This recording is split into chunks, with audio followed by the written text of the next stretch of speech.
देखो प्रदेश कांग्रेस कमिटी आह्वान जिला कांग्रेस कमिटी तरफ आज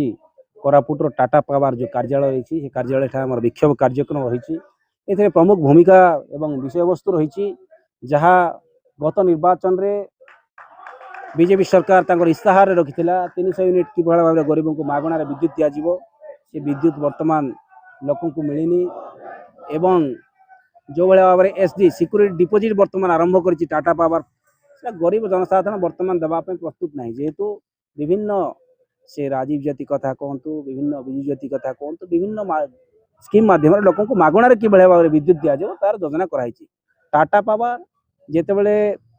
ओडिशा रे विद्युत उपभोक्ता मानकर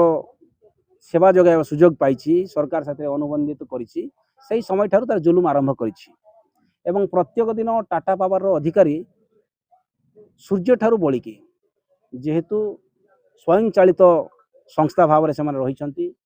जेकोसी दिन में आप अनुमान करेंगे जनसाधारण विद्युत काटा जाऊँ समस्या शुणापी के नहांती जो भाव में विद्युत विभाग किसी अधिकारी अच्छा किसी कर्मचारी अच्छा जो माने संपूर्ण भाव में प्रशासन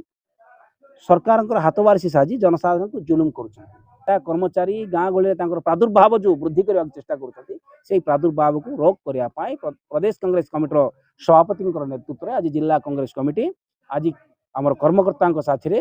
आज चेतावनी दौचु